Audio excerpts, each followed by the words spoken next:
دھوکہ دینے والی گلہری۔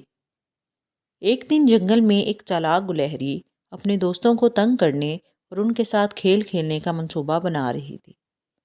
وہ چاہتی تھی کہ اس کے دوست اس کے کھیل میں شامل ہوں اور اس سے بیوقوف بنے۔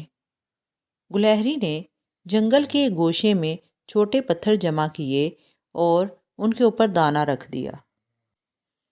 اس نے ایسا دکھایا کہ جیسے جان بوجھ کر ان پتھروں پر دانہ رکھا ہو، تاکہ دوسرے جانوروں کو یہ لگے کہ وہ دانہ کھانے کے لیے ان پتھروں کے نیچے چھپ کر بیٹھا ہو۔ اس کے بعد گلہری ان پتھروں کے قریب چھپ گئی اور انتظار کرنے لگی کہ جب دوسرے جانور آ کر ان پتھروں کے نیچے دیکھیں گے تو وہ دھوکہ کھا جائیں گے اور گلہری کی چالاکی کا شکار ہوں گے۔ لیکن جب دوسرے جانوروں نے آ کر یہ منظر دیکھا تو وہ فوراً سمجھ گئے کہ یہ ایک چال ہے۔ بندر اور خرگوش دونوں نے گلہری کو کہا، تم ہمیں دھوکہ دینے کی کوشش کر رہی ہو، لیکن ہم جانتے ہیں کہ تم نے یہ سب جان بوجھ کر کیا ہے۔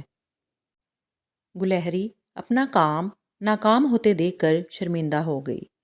اس نے جانا کہ دھوکہ دے کر اور چال بازی سے کچھ حاصل نہیں ہوتا اور آخر کار سب کو سچ کا پتہ چل جاتا ہے۔ اخلاقی سبق۔ یہ کہانی بچوں کو سکھاتی ہے کہ دھوکہ دینا یا چال بازی کرنا نہ صرف غلط ہے بلکہ آخر کار اس کا اثر منفی ہی ہوتا ہے۔